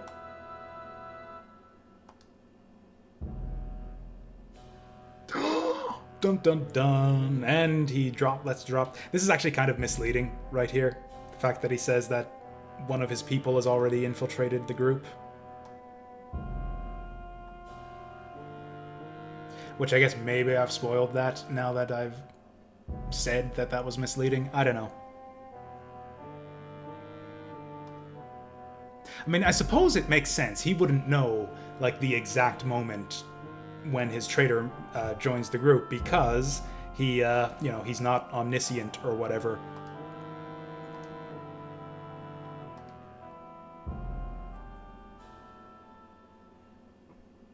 So he just kind of knows, in general, I've got a traitor lined up.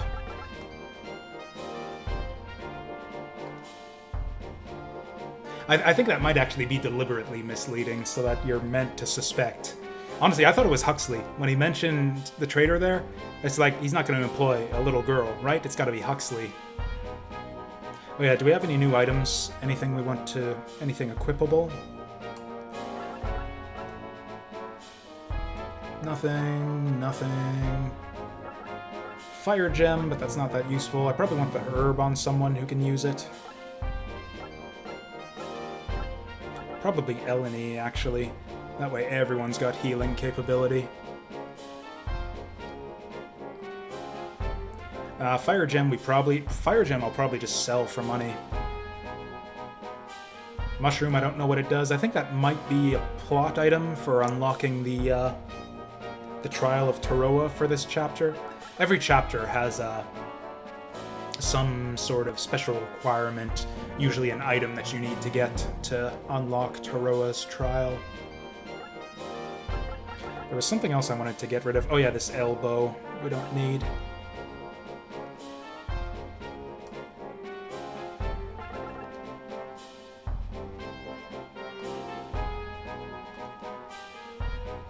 Yeah, I can probably get through this one fight before I've got to go to board game night. Oh, it actually lets us backtrack to Shumeria. We can actually upgrade our equipment. I thought that it cut this off from you. Now that we're on our way, but yeah.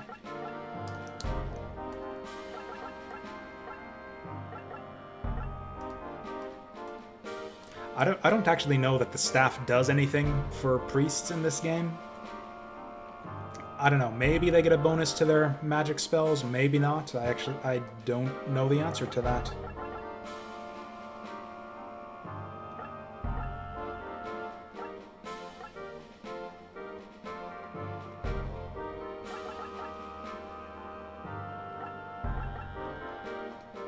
And with that, I think they're all good to go.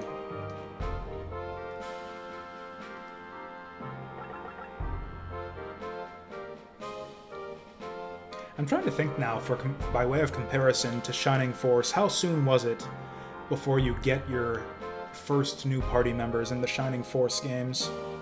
Because they started out at around the same scale. I think Shining Force 2 and 3 both had you with 3 party members right at the start of the game.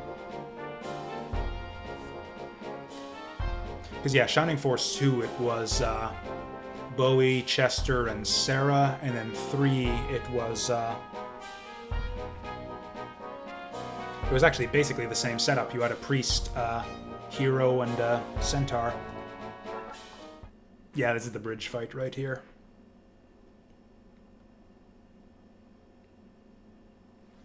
This is the first battle that I think is like one of the really cool ones in this game. The first 3 fights were pretty straightforward. Just kill all the enemies, big open maps. The enemies are all spread out. It does a good job of kind of introducing the different weapon classes to you. You end up dealing with bow guys and sword guys on the first map, then you deal with flyers, then you deal with defenders. They're saving the mages for later, but yeah. You can see we've got a lot of dudes to deal with. It's like, I don't know, just... we got 2 new people in the party, but does that mean we can take on like 5 more enemies than we've ever seen before? They're all grouped up, too. Oh boy. I love the spelling of that. I don't even know if that's strictly grammatical or a good thing to put in the script. I think there needs to be more one-word oh boy in video game scripts in general. I think that needs to become a thing. Piece of cake.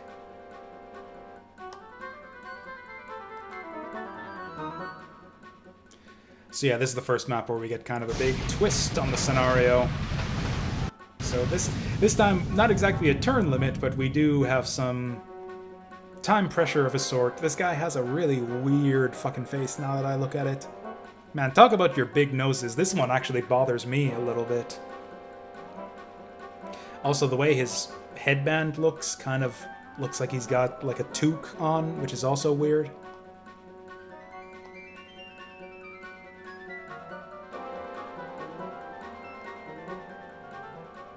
So it starts out really intimidating because you see it blow up like 3 segments all at once. I'm pretty sure the bridge only blows up 1 tile at a time, or 1 row at a time. Music here is really good too. So that's a lot of dudes. So we got a bigger party now, but we've got like twice as many enemies all grouped up to compensate. How will we ever deal with all this? So I think the first thing we want to do is we want to bait the flyers out. Diego might even kill him with the counterattack, so we'll just leave it at that for now. I think Huxley might know his shield spell already. He doesn't. Looks like we have 4 charges of healing. Unlike the ghostly spearmen from a couple maps ago, these flyers actually have pretty good stats. We do not want our fighters to tangle with them. But with that said, I do want to bait them out way in front of their allies, because they've got way more movement. So if we can separate them, that'll be good. So I'm going to get Ash forward to tank this one. Clint waiting on standby to help Diego. Huxley probably to heal Ash. And then Eleni is going to be ready to do some magic on the other bat. We'll see how that goes.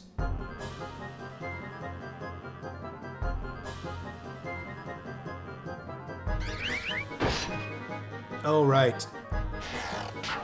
I forgot that poison was even a thing in this game. It does a lot of damage too, if I remember right.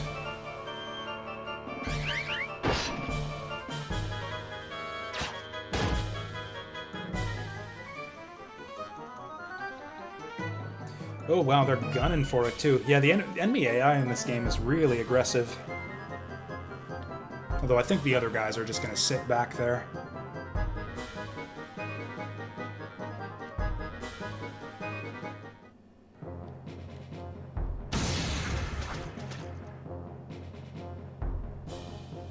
Actually, now that you mention it, Tipperith, the other stage that you're talking about with the time limit has the same music as this one, if I remember that right. Man, I almost wish that Diego hadn't brought this up. It's nice that they give the excuse why she can't just summon more golems, but now that he's mentioned it, I think it would be so cool to have a summoner in this game, if a summoner class where you just make a bunch of golems.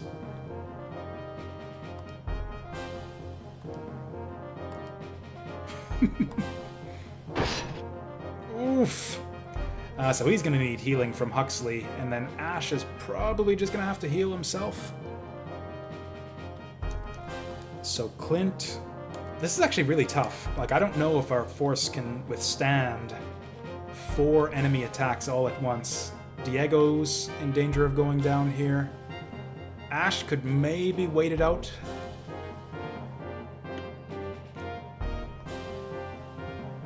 Clint's in a bit of danger. I think what we want to do here is have our guys stand shoulder to shoulder so that nobody can get ganged up on.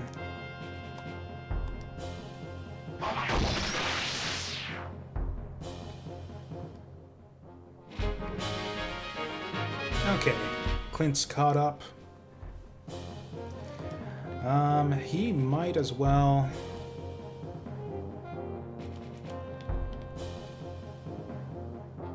Problem is, do I want Eleni on the front lines? Probably not. I'm afraid that this spell isn't actually gonna kill this thing. Oh, and once again, I'm thinking in Shining Force terms. Yeah, she's got way better range with this than 2 panels. So we could have her back up if we want to. I think I want Diego on this, though. That's going to be more reliable. Then we can have her star on one of the swordsmen. Because, yeah, this is a sure thing. That Hellbat's not going to survive this. So then we have Ash move forward and heal himself. Yeah, so the only problem here is will Eleni be able to survive a bow attack and a sword attack?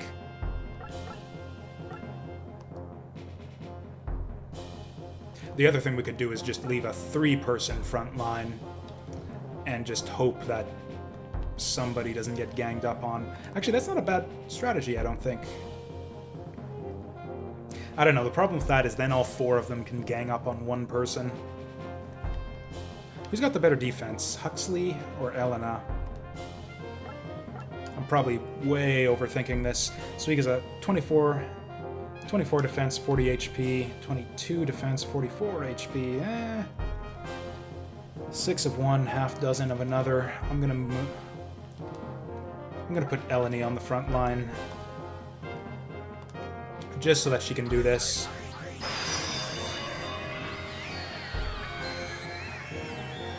This guy's got purple eyes. That's freaking creepy.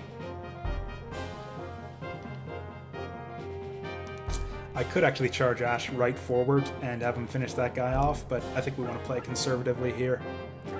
Ice Storm has an AoE, doesn't it? No, it doesn't. Yeah, we're gonna heal.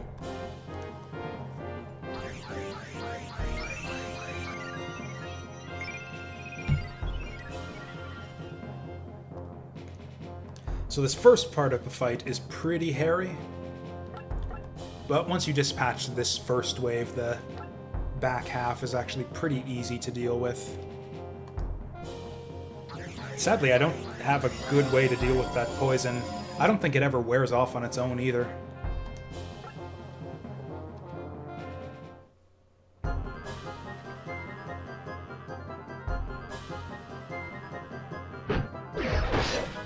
Okay, he should be fine. Yeah, I think I'm overthinking this. Your characters are pretty defensive in this game. I don't know why they're avoiding the mage. I was all concerned about putting Eleni on the front line, and they're just ignoring her.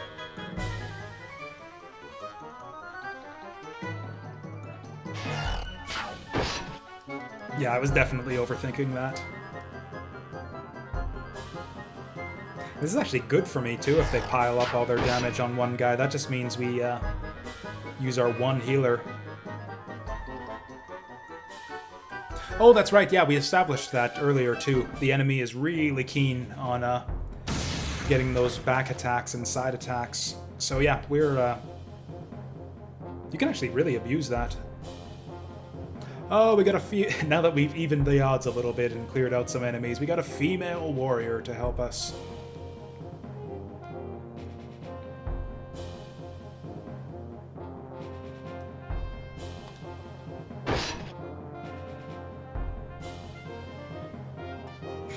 Yeah, we'll get the What a Woman line in just a second. I always thought Kyra was really cute as a kid. I honestly still kind of like her. She's got a lot of legs showing, and that's just kind of what I'm about. So with the elevation bonus, I think we can attack this guy. And I don't think he'll be able to attack us back. Really? I thought she had a really cool sniper form. Anyways, we're gonna go all Hawk Knights on this. Oh yeah, you might not have been here for when I was talking about that earlier. We're taking all of the bad promotion classes on this run. This is gonna be kind of a challenge playthrough. That'll only take effect once we, What a fighter! Oh, that was the line, what a fighter. But yeah, we're gonna go on all Hawk Knights, all Guardsmen, all Monks. Or all Defenders, I guess they're called. So that really sucks that we missed that attack there. Oh wow, we got Dark Stars for days. Oh, I forgot about that sword guy in the front.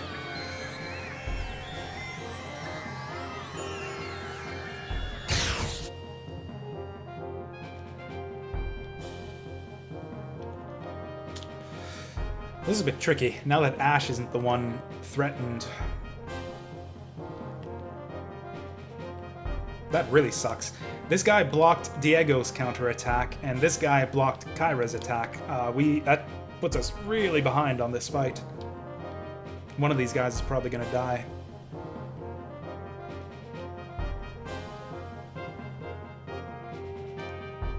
We can move Diego back one space. He's gonna die to poison.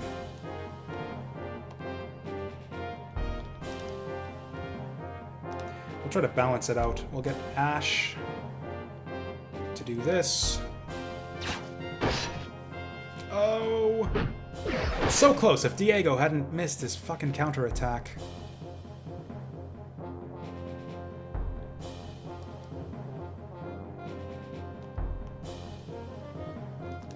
Okay, I think Diego might be the one who gets sacrificed here. Because of the poison, I don't think there's any way to save him in the long run anyways. I guess he could just heal himself.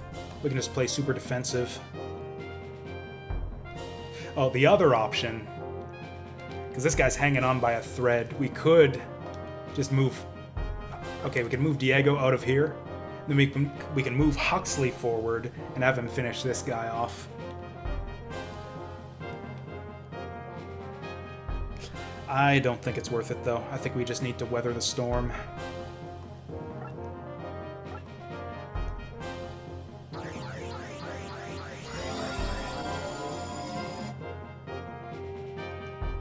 Oh, do I not get to choose my facing after using items? That really sucks.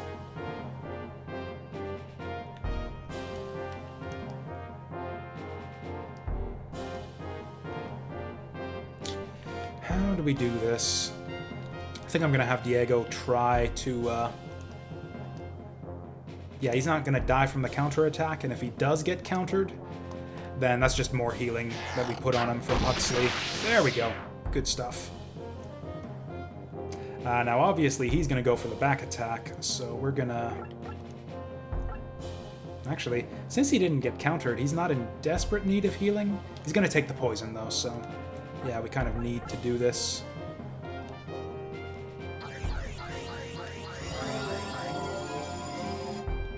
I didn't even think of that, just don't promote. That could be a really interesting run. I wonder if it's possible. I don't know precisely what you get in terms of stats by promoting. Like, just how bad is it to not promote? Could be interesting to try out. Oh, my boy Huxley. That's actually good for him, because he has a tough time getting experience otherwise. Ouch!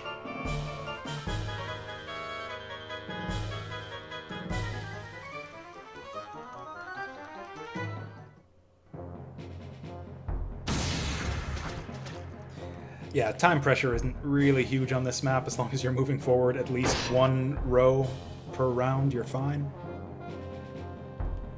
Oh yeah, that's right, your spellcasters wouldn't get their spells and stuff. Yeah, that would be pretty tough. Well, can't quite reach that, so I guess we get started on the bats. Actually, can I even shoot them from here? Okay, we'll do it like this. Kyra's a little bit vulnerable here, actually, if you go straight for the bats. Oh, incidentally, are there any hidden items on this map? I don't think so. I forgot to check.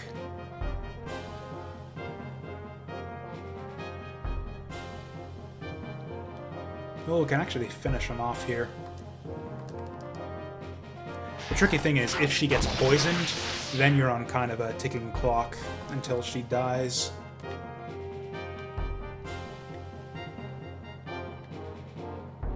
Yeah, I don't see anything that jumps out at me. I don't think there's any hidden items on this map. Huxley probably needs to help himself here. I think I'm going to try to get the kill to Eleni here, since she's fallen a bit behind.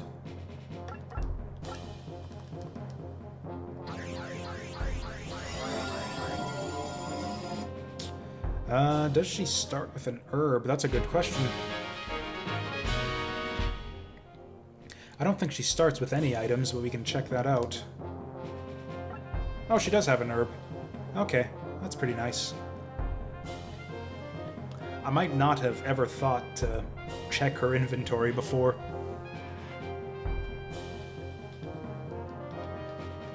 Who's closer on level ups right now? Next at 83 to go, 36, 55. I guess Clint will get it. Oops. I was hoping to have him set Eleni up for the kill there, but oh well.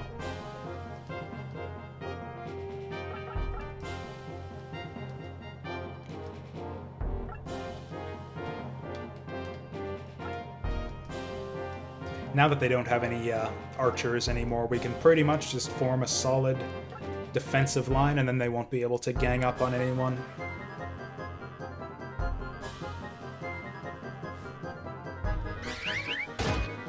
Hey, no poison.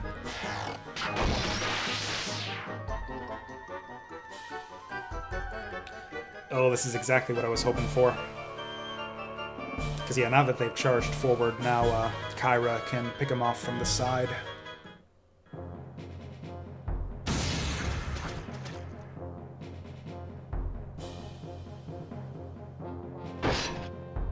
Ouch.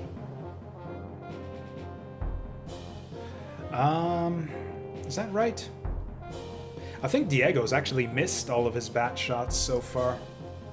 He's got 36 attack. She's got 36 attack, so yeah, there's no reason why she would do more damage.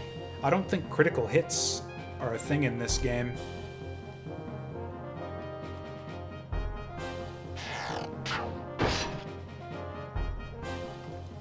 Okay, this time I am going to have Eleni go in for the kill.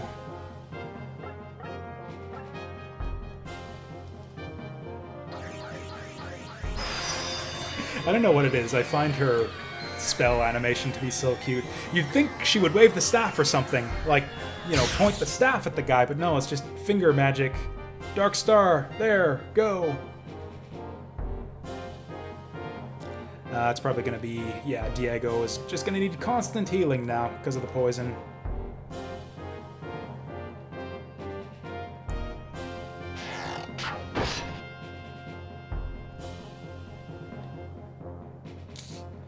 You know, I think Ash is alright to get teamed up on, even with 50 HP.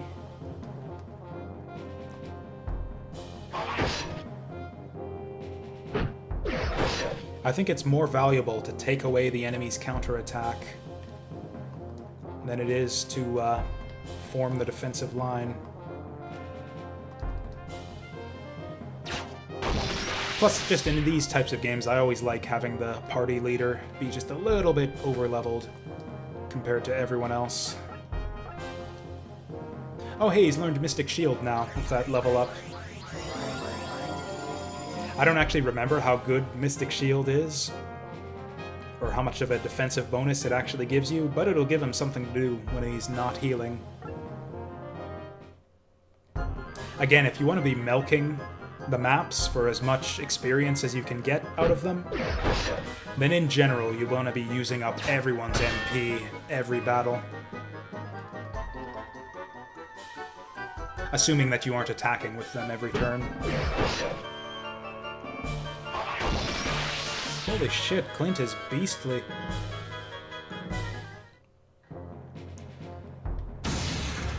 So yeah, that's how far we are ahead of the curve from getting dropped in the water. I think Ash actually has unique dialogue. Actually, I think all your characters have different dialogue for if they get caught at the end of the bridge. Ah, she can't quite reach.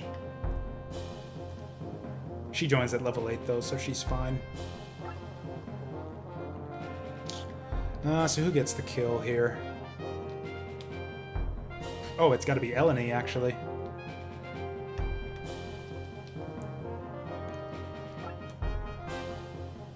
Oh, right, he guarded, though.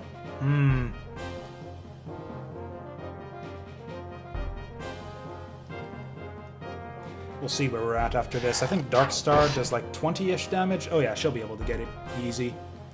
In the meantime, might as well heal up.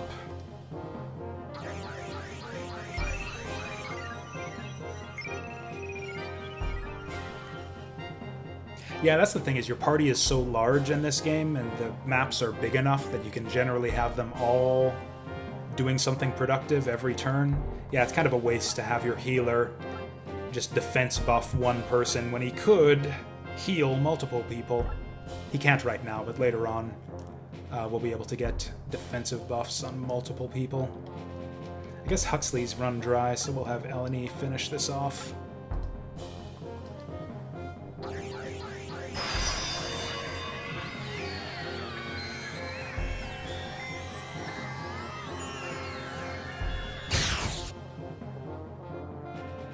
Level up? Ooh, Eleni's way behind. Also, again, going on about the memorable battles here. I don't know, it's just, every time I play this game, it moves faster than I remembered. Like, I remember the sand ant, or whatever it is, being like a later thing in the game. I think that's actually the next fight coming up, is the desert ant.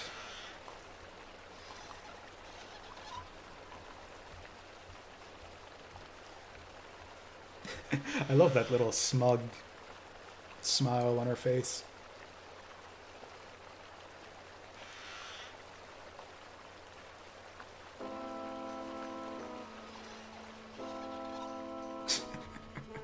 You know, between that, yeah, that's that little smirk on her face and the music playing right here. Yeah, she kind of reminds me of a certain other character that we've met already.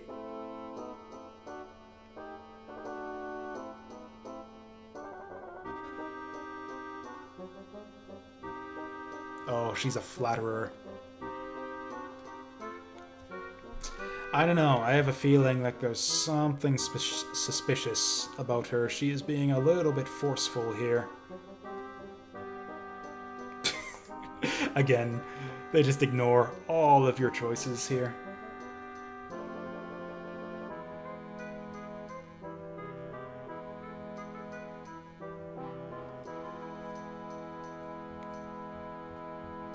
Actually, I guess the one way that defensive buffs could be useful is if you do like an all-in strategy where you do the stupid cheesy thing where you level up your monks way up on that one map with the MP regeneration panels. So shield is good for jacking up their levels there if you want to go that way, and since you'll have two uber buffed up monks at that point, you can have them defense on themselves in future maps and just solo every map from there.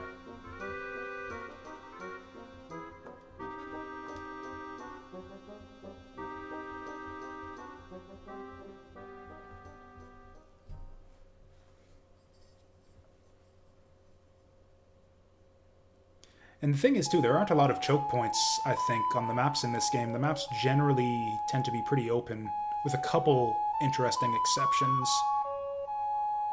There's that Ocarina song I was talking about earlier. This is the music. They used a variation on this theme for the intro of the Saturn version, where you got the Vandalier hacking demons with his sword.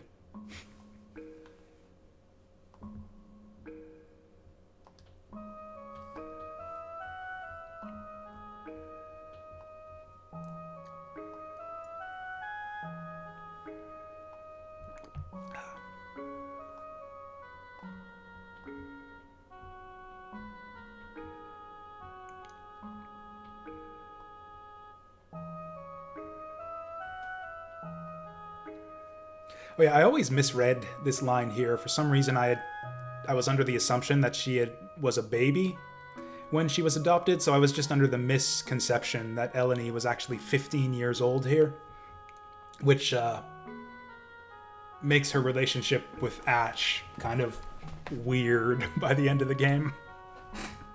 Eventually, I learned that she's meant to be older than that.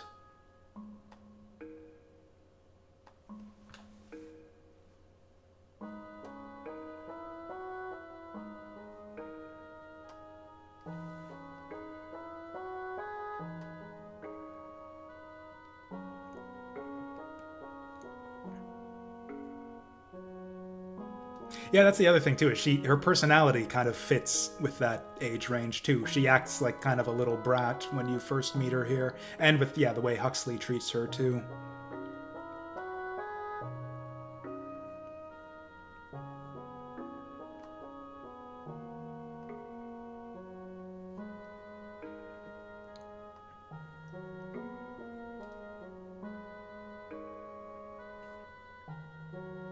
Was his name Lambard?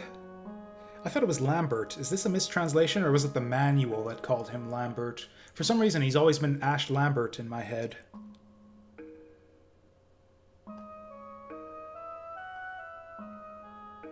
Like he says, everybody calls him Ash, so his last name doesn't really come up in the script that often.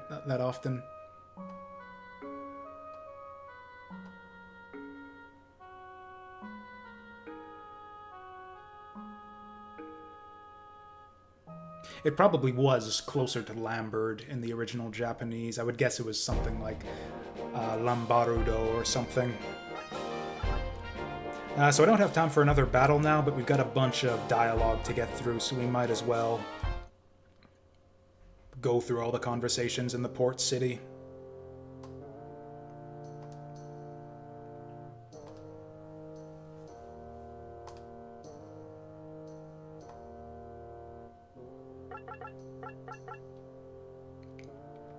Yeah, I'd say the one biggest thing that this game has to recommend it over Shining Force as kind of an introductory level strategy RPG is I think the map design and just the combat encounters are really just much more interesting in this game. There's a lot more memorable set pieces here than in Shining Force.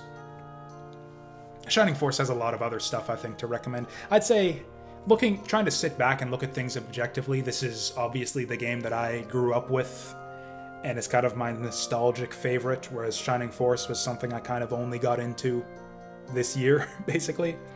Sitting back and kind of looking at them side by side objectively, I'd say they're about on equal footing overall.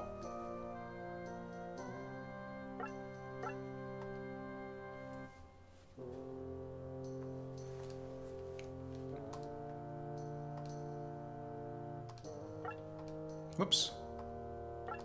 Oh wow, yeah, it actually forces you to go through the conversations here.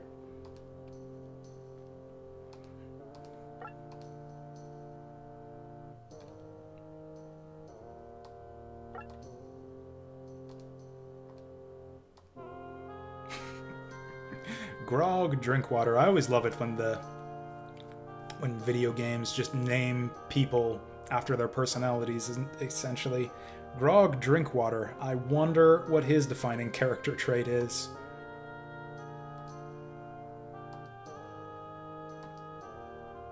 I'll give you a hint. It's not water that he drinks.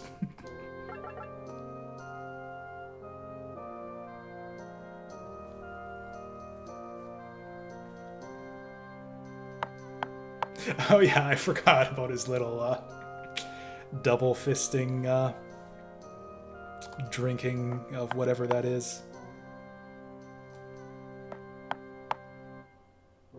His face is all red too on the sprite. I never noticed that before. Wine, that's what he's drinking.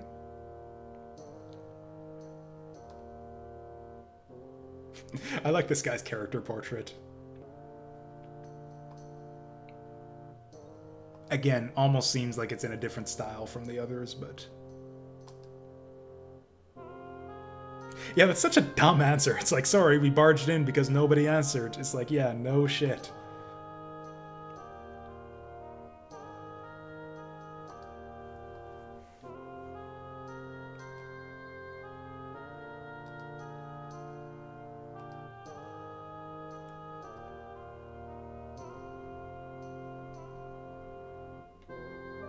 Oh, the time lapse here is kind of funny too.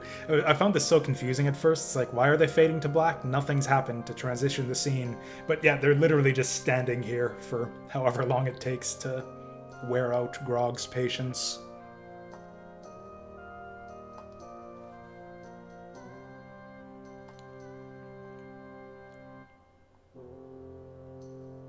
Oh, I misremembered this. I thought that Grog joins you before the next fight, but I guess it's afterwards.